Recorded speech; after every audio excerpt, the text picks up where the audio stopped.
Hello, welcome back to my channel Sunitha ఎర్వేస్.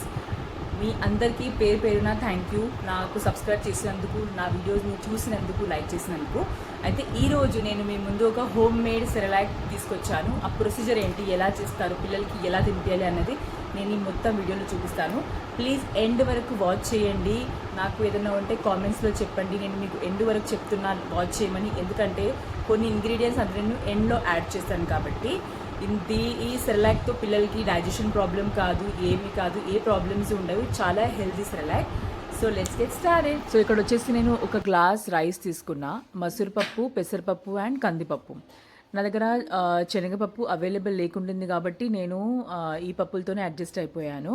ఒకవేళ మీకు పెసరపప్పు ప్లేస్లో ఆ పొట్టు పెసరపప్పు తీసుకుంటే ఇంకా బాగుంటుంది, ఎందుకంటే అది పిల్లలకి డైజెషన్లో హెల్ప్ అవుతుంది. ఎలా అంటే అందులో ఫైబర్ శాతం ఎక్కువగా ఉంటుంది. అయితే ఫైబర్ ఎక్కువగా ఉన్నప్పుడు ఏమవుతుంది అంటే వాళ్ళకి పొట్టి వెళ్ళేటప్పుడు అట్లా గట్టిగా రాకుండా వాళ్ళు కొంచెం హెల్తీగా ఉంటారు.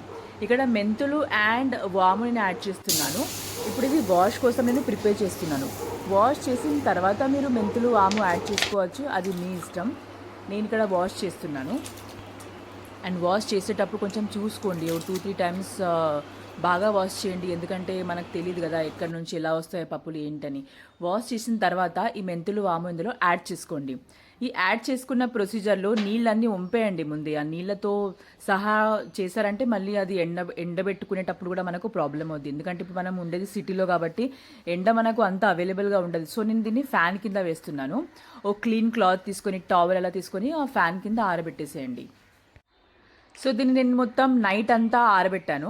ఆరబెట్టిన తర్వాత నెక్స్ట్ డేకి మనం లేచిన తర్వాత దాన్ని మార్నింగ్లో మీకు టైం ఉన్నప్పుడు చూసుకోండి. చాలా ఎక్కువ వరకు ఉంచకండి, అలా మళ్ళీ అది బూజు వచ్చేస్తుంది. సో అది ఒక బాణి అలా తీసుకొని అందులో కొంచెం నెయ్యి వేసుకుంటూ అన్నీ చక్కగా వేయించుకోండి ముందు. అంటే ఆ తడి అస్సలు లేకుండా డ్రై అయిపోవాలి, అలా చూసుకోండి. తడి లేకుండా వేయించుకోండి. వేయించుకున్న తర్వాత ఆ డ్రై ఫ్రూట్స్ కూడా అందులోనే యాడ్ చేసుకోండి. ఒక 5-10 మినిట్స్ దాకా పడుతుంది మీకు వేయించుకోవడానికి. ఇది చూసారా, దీన్ని మఖనా అంటారు. చాలామందికి తెలిసే ఉంటుంది, తెలియని వాళ్ళకైతే దీన్ని మఖనా అంటారు. ఇది పిల్లలకి బోన్స్ స్ట్రెంగ్త్ కోసం చాలా మంచిది, పిల్లలకి కాదు అడల్ట్స్కి కూడా. దీన్ని మనం నార్మల్గా నేనైతే వేయించుకొని డబ్బాలో ఉంచుకొని కూడా నేను పిల్లలకి అలా ఇస్తూ ఉంటాను. సో దీన్ని కూడా కొంచెం మీరు నెయ్యి వేసుకొని వేయించుకోండి. ఇది వేగిందా లేదా ఎలా అర్థమవుద్ది అంటే మనం దీన్ని ప్రెస్ చేసినప్పుడు అలా క్రంచిలాగా అది అంటే విరగాలి. అది అలా కాకపోతే మెత్తగా ఉన్నట్టయితే ఇంకా అది వేయలేదు అని అర్థం. సో దాన్ని చక్కగా వేయించుకోండి. వేయించుకున్న తర్వాత చూపిస్తున్నాను చూడండి, మీరు ఇక్కడ ఇలా చెక్ చేసుకోవాలి. ఇది చెక్ చేసేటప్పుడు మెత్తగా ఉండకూడదు, అది క్రంచిగా కావాలి.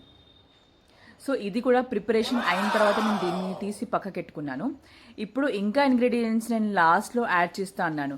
కొంతమంది ఏం చేస్తారంటే ఓట్స్ కూడా యాడ్ చేసుకుంటారు. ఆ ఓట్స్ కూడా జల్లెడ పట్టుకొని అలా, లేకుంటే పీనట్స్, మన ఈ పల్లీలు ఉంటాయి కదా, ఆ పల్లీలు కూడా మీరు యాడ్ చేసుకోవచ్చు. అంటే నా దగ్గర అంతగా లేకుంటుంది నా దగ్గర సామాన్, కాబట్టి నేను ఉన్న సామాన్లోనే అడ్జస్ట్ అయిపోయాను. సో ఇదంతా ఒక ప్లేట్లో మొత్తం యాడ్ చేసుకోండి. ఇప్పుడు ఏంటంటే మీరు మిక్స్ చేసేటప్పుడు బాగా మిక్స్ చేసుకోండి, ఎందుకంటే గ్రైండ్ చేసేటప్పుడు కొన్ని వస్తువులు అంటే అన్ని మిక్స్ కాకపోతే కూడా ఈ మఖనా వేరవ్వడం, డ్రై ఫ్రూట్స్ మళ్ళీ మీరు ఆ ప్రిపరేషన్లో చేసేటప్పుడు వాళ్ళకి తినిపించేటప్పుడు కూడా ఎక్కువ డ్రై ఫ్రూట్స్ రావడం అలా అయిపోతుంది. కాబట్టి మీరు మిక్సింగ్ ఏదైతే ఉంటుందో ప్లేట్లో అది బాగా మిక్స్ చేసుకోండి. మిక్స్ చేసుకున్న తర్వాత గ్రైండ్ చేయండి.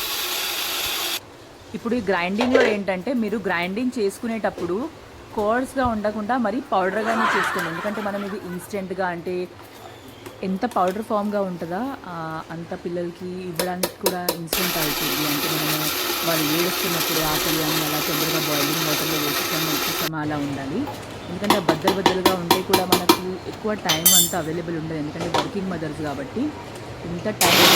సో నేను ఇలా చక్కగా పౌడర్ ఫామ్లోనే చేసుకున్నాను. ఎక్కువ పౌడర్ ఫామ్లోనే ఉంటుంది నా సెరలాక్ ఎప్పుడైనా.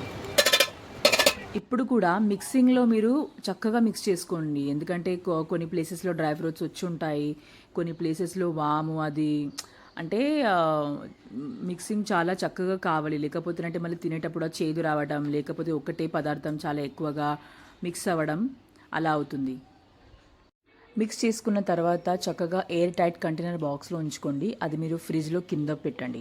సో మీకు అవసరం ఉన్నప్పుడు అలా తీసుకొని అలా వేయించుకోండి. ఇప్పుడు ఎలా చేస్తారు ప్రిపరేషన్ అనేది మీ ఇష్టం. కొంతమంది అయితే బాయిలింగ్ వాటర్లో చేస్తారు. అంటే ముందు వాటర్ బాయిల్ పెట్టుకుంటారు, దాని తర్వాత 2-3 స్పూన్స్ అందులో వేసేస్తారు. ఇది పౌడర్ ఫామే కాబట్టి చాలా ఎక్కువ టైం ఏం పట్టదు. 1-2 మినిట్స్లో ప్రిపేర్ అయిపోతుంది. ఈ జలుబు అలా ఉన్నప్పుడు కూడా చాలా హెల్ప్ అవుతుందండి, ఎందుకంటే ఇందులో వామ్ ఉంది కాబట్టి. సో ఇది నేనైతే ఇలా చేసుకుంటాను. ముందు దీన్ని వేయించుకుంటాను, నెయ్యిలో కొంచెం అలా నెయ్యి వేసి వేయించుకున్న తర్వాత అందులో ఆ వాటర్ యాడ్ చేస్తాను. యాడ్ చేసిన తర్వాత కన్సిస్టెన్సీ మీరు చూసుకోండి, మీ పిల్లలకి ఎలా నచ్చుద్దా అని. కొంతమంది అయితే థిక్గా తింటారు పిల్లలు, కొంతమందికి థిక్ నచ్చది అంటే అలా వాటర్ కన్సిస్టెన్సీలో ఉండాలి. మా వాడికైతే ఇప్పుడు నేను మీకు చూపిస్తాను చూడండి వీడియోలో, అలా కన్సిస్టెన్సీలో వానికి ఇష్టం. థ్యాంక్ యూ అండి, థ్యాంక్ యూ ఫర్ వాచింగ్. నేను మిమ్మల్ని ఎండ్ వరకు చూడమన్నాను. మీరు చూసిన వాళ్ళందరికీ థ్యాంక్ యూ సో మచ్. నా వీడియో నచ్చినట్టయితే కనుక సబ్స్క్రైబ్ చేసుకోండి, లైక్ చేసుకోండి, నచ్చితే షేర్ కూడా చేయండి. మేబీ పిల్లలకి ఎవరికన్నా యూజ్ అవ్వచ్చు. అండ్ మోర్ అప్డేట్స్ కోసం ప్లీజ్ బెల్ ఐకాన్ పుష్ చేసి ఉంచుకోండి.